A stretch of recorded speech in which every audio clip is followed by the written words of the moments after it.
Students screen share हो रही है?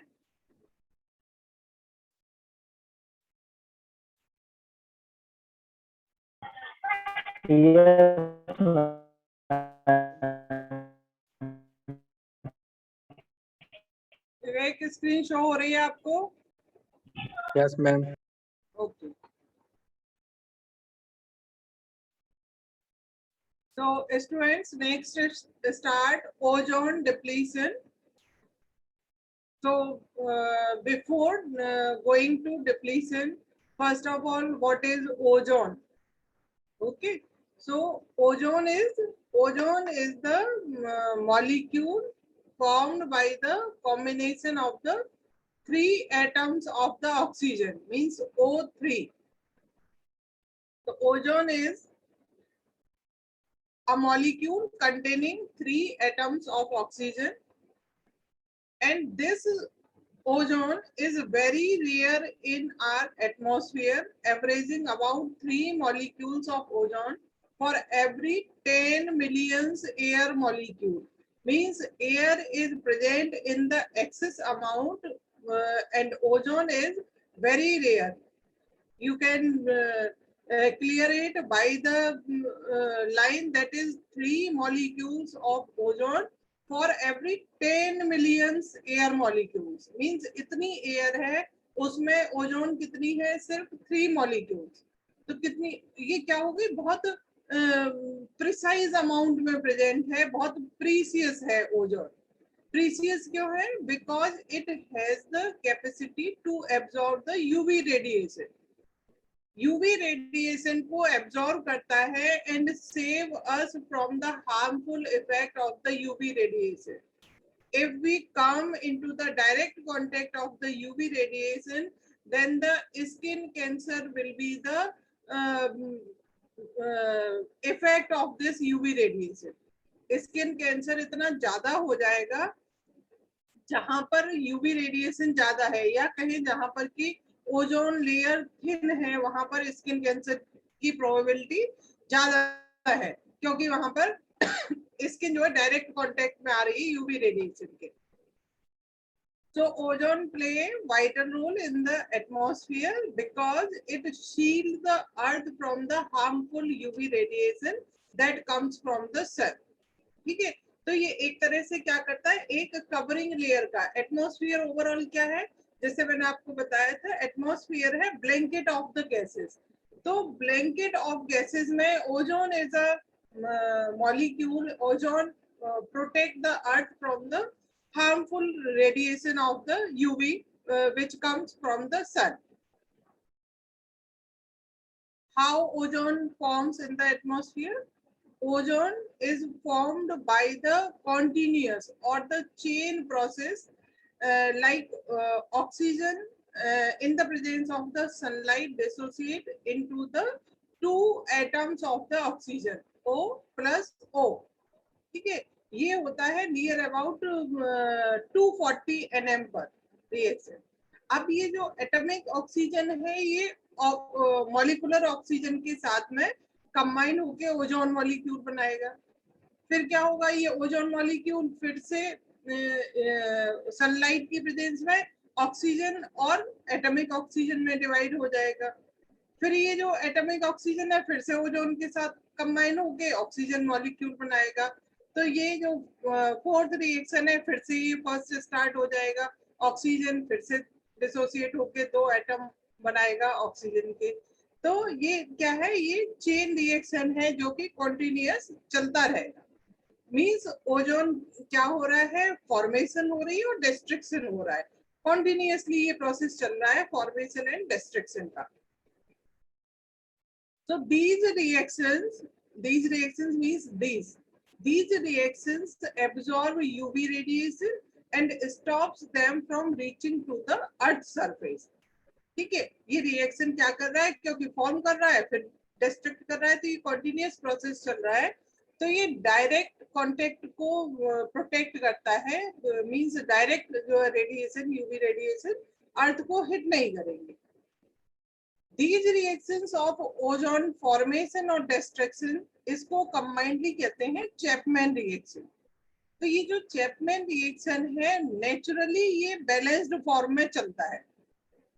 मींस कभी मान लीजिए कहीं पर फॉर्मेशन ज्यादा हो रहा है तो डिस्ट्रिक्शन कम होगा, या वाइस वर्सा डिस्ट्रिक्शन ज्यादा हो रहा है तो फिर फॉर्मेशन कम होगा। इस तरह से ये अपने को बैलेंस रखता है naturally.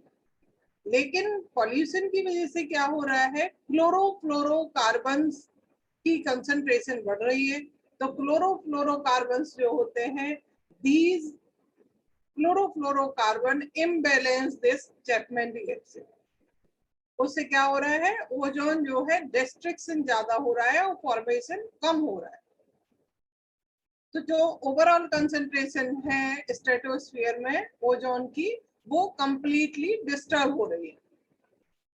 Scientists found that this regular process of the Chapman reaction change into the seasons. जैसे जैसे क्लाइमेट चेंज होता है, सीजन चेंज होते हैं, तो ये अपन हो तो इम्बैलेंस जाता है। इम्बैलेंस करने का मतलब है कि हो सकता है कि फॉर्मेशन ज्यादा होने लगे, लेकिन फिर भी ये अपने को बैलेंस रखता है, ये नेचुरल टर्म में है, ठीक है। लेकिन जैसे जैसे पॉल्यूशन बढ़ रहा है, क्लोरोफ्लोरोकार्बन बढ़ रहे हैं, तो ये डिस्टर्ब हो जा रहा है। At different temperature and pressure there are different formation and destruction rate, ठीक है। कहीं पर ज्यादा होगा, कहीं पर कम होगा। It will depends upon the temperature and pressure. Ozone in atmosphere, atmosphere में ओजोन कहाँ पर प्रेजेंट है, स्ट्रेटोस्फीयर में। और स्ट्रेटोस्फीयर स्टार्ट होता है, जो उसकी हाइट है वो होती है 10 to 50 किलोमीटर।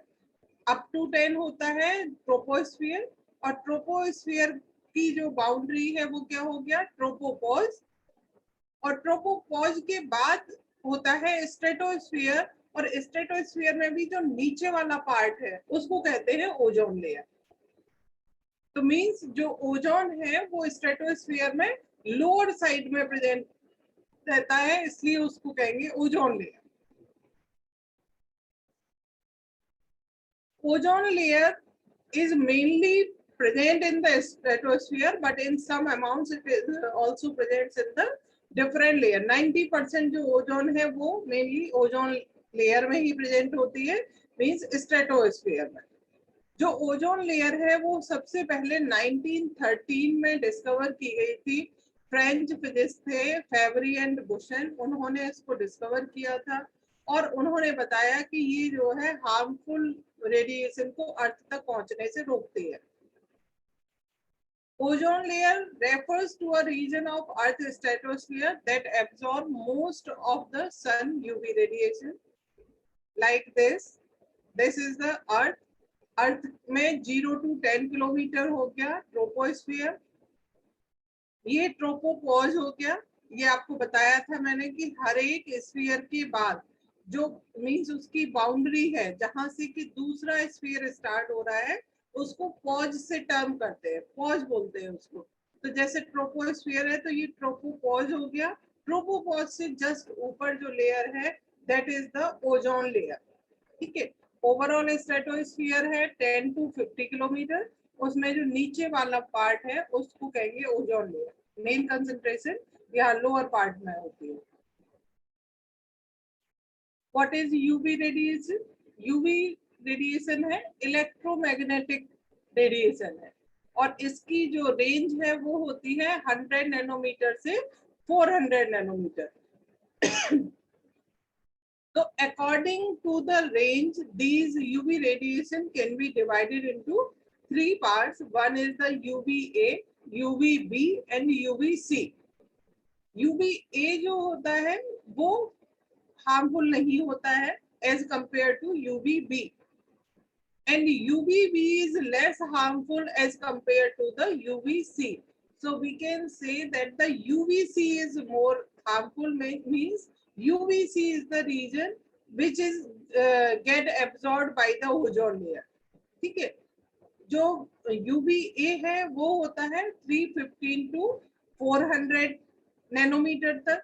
फिर UVB जो होता है वो होता है 280 से 315 नैनोमीटर तक।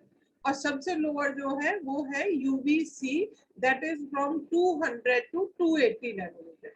तो ये जो UVC है 200 to 280 नैनोमीटर, ये एब्जॉर्ब होता है।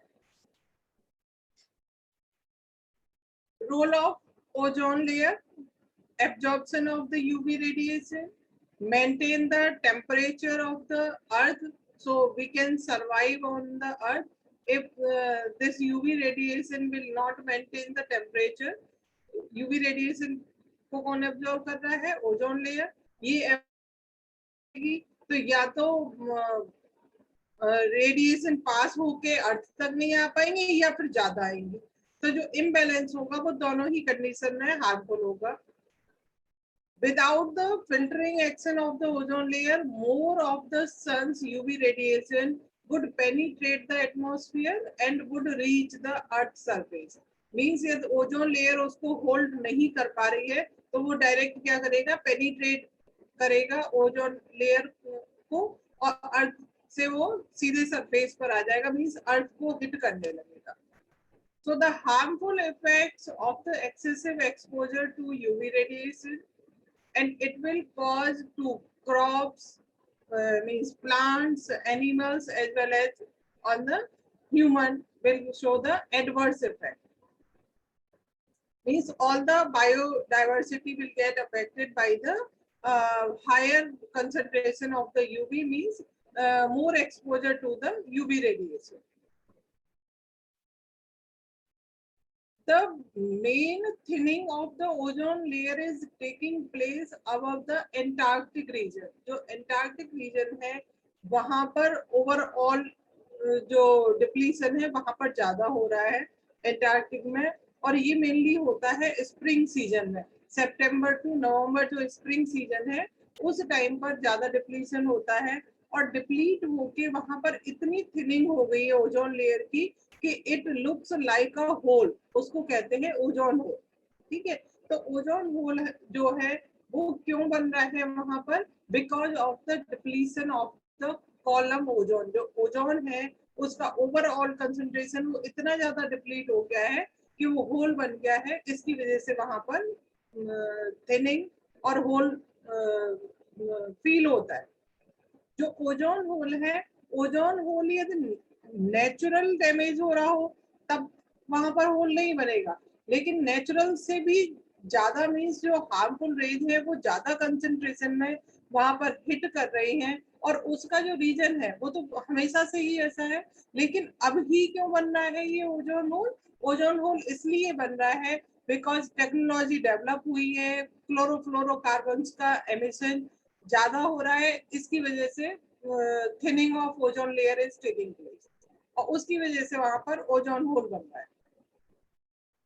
Decrease in stratospheric ozone around Earth's polar region. This phenomena is known as ozone hole.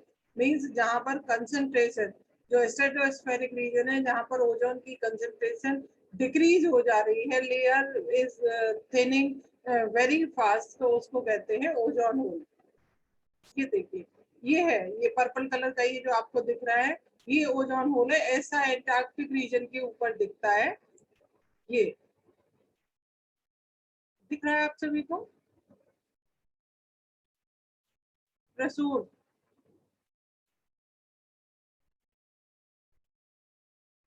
Hrithik, Ritu, yes ma'am दिख रहा। डिस्कवरी ऑफ ओजोन होल कब इसको ऑब्जर्व किया गया, नोटिस कब किया गया? इसको नोटिस किया गया 1985 में, और वो साइंटिस्ट थे फरमान थे, ब्रिटिश फिजिस्ट। उन्होंने इसको सबसे पहले ऑब्जर्व किया, और उन्होंने और उनके कलीग्स ने ये ऑब्जर्व किया कि विद इन 10 ईयर जो ओजोन का कंसंट्रेशन है वो 40% तक डाउन हो गया एंटार्क्टिक रीजन पर, जहां पर कि ओजोन होल दिख रहा है। वो सबसे पहले 1985 में नोटिस किया, और ये नोटिस किया कि जो ओजोन की कंसंट्रेशन है वो 40% तक डिक्रीज हो गई, और उसका रीजन था क्लोरोफ्लोरोकार्बन्स।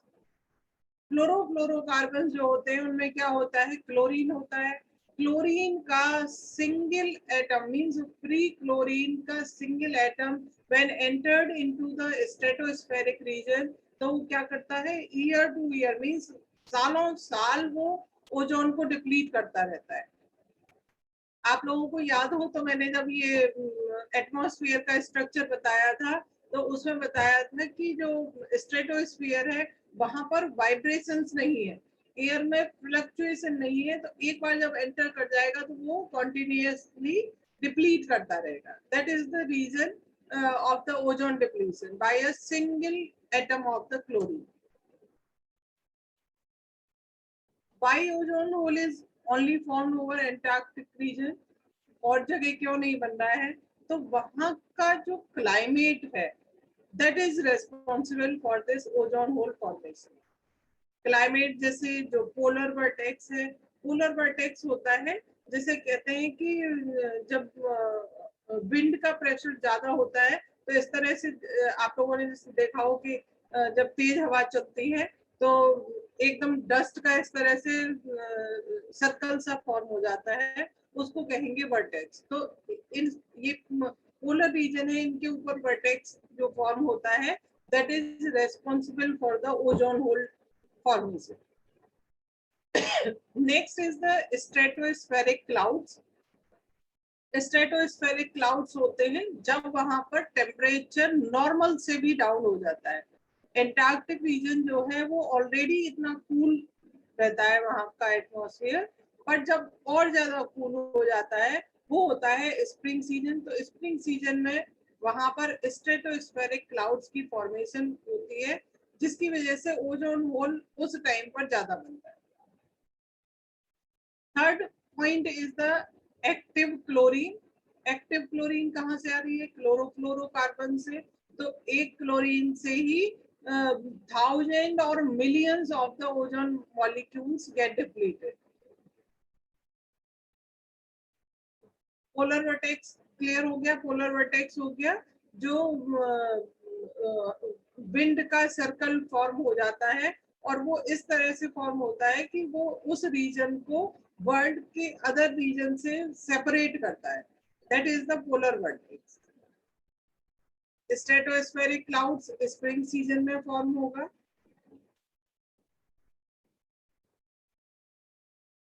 ये जो क्लोरोफ्लोरोकार्बन्स हैं, क्लोरोफ्लोरोकार्बन्स में जो इनको ओडीएस भी कहते हैं, ओजोन डिप्लीटिंग सब्सटेंस, क्योंकि ये ओजोन को डिप्लीट करते हैं इसलिए इनको ओडीएस भी कहते हैं।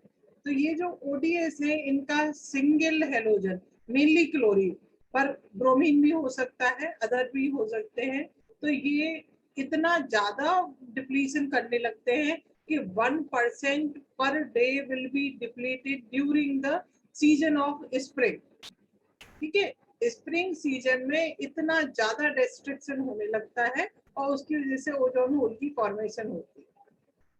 ठीक है, दूसरा पॉइंट है कि एक क्लोरीन से 1000 to 10,000 to 1 million of the ozone molecule can deplete. ये देखिए रिएक्शन इस तरह से प्रोसीड करता है। ये हो गया क्लोरोफ्लोरोकार्बन, अल्ट्रावायलेट रेडिएशन, ये क्लोरोफ्लोरोकार्बन, ये डिसोसिएट होके क्या बनाया है इसने, dichlorofluorocarbon CFCl2 and free chlorine. This free chlorine when will combine with the ozone, it will deplete the ozone into the oxygen molecule and the chlorine monoxide. Chlorine monoxide means ClO. ये ClO फिर से एक free chlorine दे देगा, ये free chlorine फिर से ozone को deplete करेगा और ये रिएक्शन चेन रिएक्शन की फॉर्म में चलता ही रहेगा सालों साल तक। तो सबसे पहले क्या हुआ, क्लोरोफ्लोरोकार्बन से CFCl2 बना और जो मेन डिप्लीटिंग सब्सटेंस है वो क्या है, फ्री क्लोरीन। ये फ्री क्लोरीन ओजोन को डिप्लीट करेगा ऑक्सीजन में और फिर से एक फ्री क्लोरीन बनाएगा और फिर से ये रिएक्शन। तो ऐसे रिएक्शन जो एक बार स्टार्ट हो जाए और चलते ही रहते हैं उनको कहते हैं chain reaction.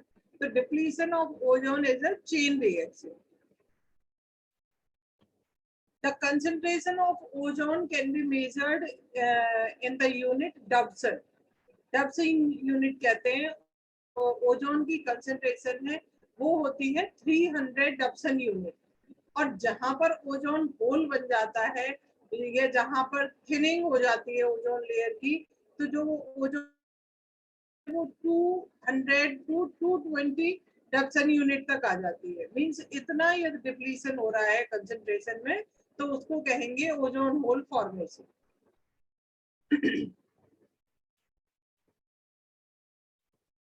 Latest studies also clarify that the chlorine monoxide ये chlorine monoxide ClO जो है वो एटमॉस्फेयर में जो नाइट्रोजन ऑक्साइड प्रेजेंट है, नाइट्रोजन ऑक्साइड के साथ कंबाइन होकर नाइट्रेट बना लेता है। ठीक है, क्या बना लेगा? क्लोरीन के नाइट्रेट। और ये जो क्लोरीन का नाइट्रेट है ये क्या करता है, ये वाटर वेपर या कोई भी एसिडिक सब्सटेंस यदि एटमॉस्फेयर में प्रेजेंट है तो उसके साथ कंबाइन होकर रिडॉक्स रिएक्शन स्टार्ट कर देता है। रिडॉक्स रिएक्शन क्या होता है? जहां पर रिडक्शन और ऑक्सीडेशन साथ साथ चलने लगता है। तो रिडॉक्स रिएक्शन से फिर क्या होता है, वहां पर क्लोरीन का मॉलिक्यूल और हाइपोक्लोरस एसिड बनता है। हाइपोक्लोरस एसिड ये HOCl, कर्सर दिख रहा है मेरा चमता हुआ, ये HOCl हाइपोक्लोरस एसिड। अब दोनों ही क्या है, क्लोरीन है, ये Cl2 फ्री क्लोरीन दे सकता है और ये HOCl भी फ्री क्लोरीन दे सकता है। तो ये दोनों फ्री क्लोरीन देंगे और फिर से डिप्लीशन स्टार्ट हो जाएगा। तो this redox reaction also favour the chain reaction of the ozone depletion. ये देखिए, HCl means any acidic compound present in the atmosphere will combine with this nitrate ONO2 means NO3 हो गया है ना, ClO nitrogen के oxide के साथ क्या बना ले रहा है, नाइट्रेट बना ले रहा है और क्लोरीन बनेगी, मॉलिक्यूलर क्लोरीन। ऐसे ही यदि ये वाटर वेपर के साथ कंबाइन हो रहा है तो हाइपोक्लोरस एसिड बनाएगा। दोनों में ही क्लोरीन है, ये भी फ्री क्लोरीन दे देगा और ये भी फ्री क्लोरीन दे देगा और each free chlorine will start to deplete the ozone layer.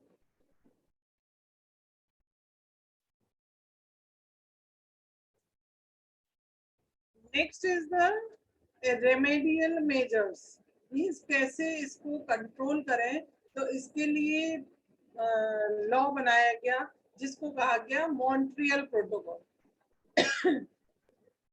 Montreal protocol जो है ये स्टार्ट किया था, ये मतलब अडॉप्ट हुआ था 16 सितंबर 1987 को। फिर उसके बाद इसमें अमेंडमेंट होते रहे, 90 में हुआ, फिर 92 में हुआ, फिर 2002 में, फिर 7 में, और इस तरह से इसमें अमेंडमेंट होते रहते हैं। तो जब ये मॉन्ट्रियल प्रोटोकॉल साइन हुआ था तो इसमें 197 कंट्रीज ने इसमें पार्टिसिपेट किया था। और इसका मेन मोटिव क्या था कि to eliminate the substance that deplete the ozone layer. और वो कौन से सब्सटेंस है, ओडीएस कौन से हैं, क्लोरोफ्लोरोकार्बन्स। तो इसका जो मेन मोटिव था मॉन्ट्रियल प्रोटोकॉल का, जिसमें 197 यूएन स्टेट्स ने साइन किए, वो मेन मोटिव था कि जो ओजोन डिप्लीटिंग सब्सटेंस है उनको खत्म करें। मींस ऐसे प्रोडक्ट्स यूज नहीं करें जहां से कि उनका एलिमिनेशन हो रहा है। और कहां से होते हैं क्लोरोफ्लोरोकार्बन्स? मेनली रेफ्रिजरेटर से और एयर कंडीशन से।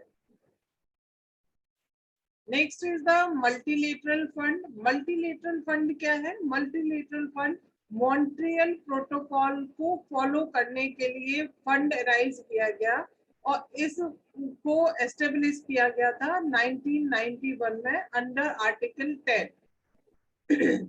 ये जो मल्टीलेटरल फंड है ये उन कंट्रीज के लिए बनाया गया जो कि डेवलपिंग कंट्रीज है, ठीक है, जिनको फाइनेंस की जरूरत है, उनके लिए इसको अराइज किया गया फंड को। और इसमें 4 एजेंसीज ने पार्टिसिपेट किया, UNEP, UNDP, UNIDO and world bank इस फंड को डेवलपिंग कंट्रीज यूज कर सकती है for the prevention of the elimination of the chlorofluorocarbons.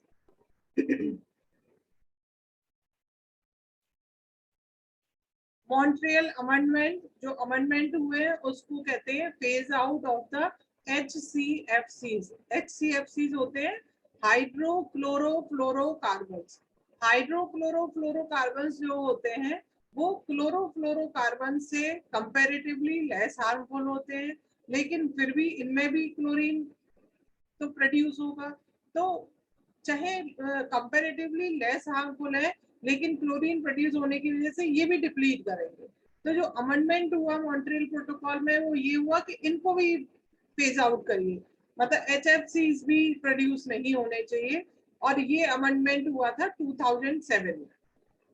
इस अमेंडमेंट के अकॉर्डिंग जो डेवलप्ड कंट्रीज हैं वो HFCs को 2020 तक बिल्कुल खत्म करें, और जो डेवलपिंग है वो उनको टाइम दिया गया कि वो 2030 तक इसको खत्म करें।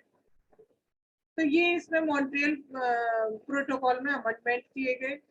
क्योंकि ये मॉन्ट्रियल प्रोटोकॉल 16 सितंबर 1987 को इम्प्लीमेंट हुआ था, तो जो डेट है 16 सितंबर, it is celebrated as the world ozone layer day. ठीक है, ये तो क्वेश्चन पूछा जाता है। तो वर्ल्ड ओजोन लेयर डे और मॉन्ट्रियल प्रोटोकॉल दोनों सेम डेट है, 16 सितंबर। Clear? So it's all about the ozone depletion. Ozone depletion is the one factor for the global warming. Second is the greenhouse effect, greenhouse gases. So greenhouse effect of greenhouse gases और ozone depletion दोनों मिलके global warming produce करते हैं। Global warming क्या है?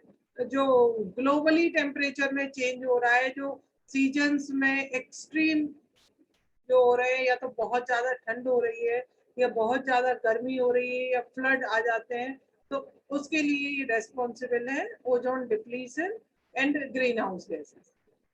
ठीक है, तो नेक्स्ट टर्न पर आपको ग्रीन हाउस गैसेस और ग्लोबल वार्मिंग कराएंगे। ठीक है, फिर उसके बाद एसिड रेन। इसमें किसी को कोई पॉइंट क्लियर नहीं हो तो पूछ लीजिए। मैम स्लाइड शेयर कर दीजिएगा। क्या निखिल कुछ कह रहे हो बेटा? मैम स्लाइड शेयर कर दीजिएगा। आप जी सेक्शन से है निखिल? मैम नो मैम, वो मैम रॉन्ग है मैम, उसमें एफ सेक्शन। अच्छा, एफ से हैं आप?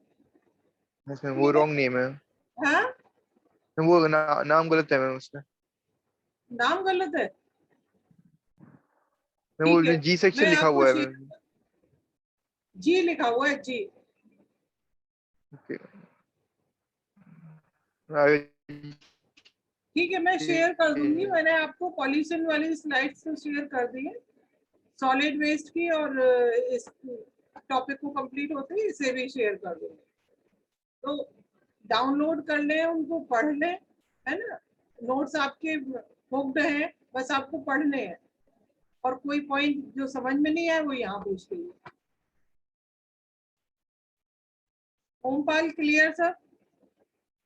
कैसे ओजोन डिप्लीशन होता है, फॉर्मेशन, डिस्ट्रक्शन?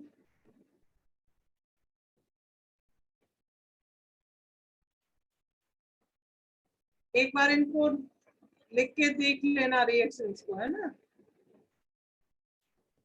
ये लोग तो सुन ही नहीं रहे, आधे बच्चों के स्पीकर ही वर्किंग नहीं है। वेदांत, सुन रहे हैं मैम, हाँ? सुन रहे हैं मैम। कौन सुन रहा है? वेदांत?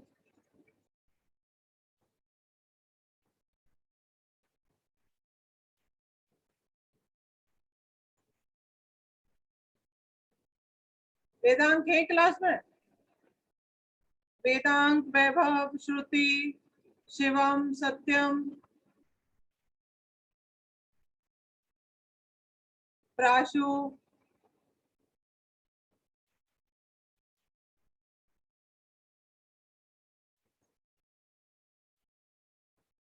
चलिए स्टूडेंट नेक्स्ट टर्न पर ग्रीन हाउस गैसेस और ग्लोबल वार्मिंग करेंगे।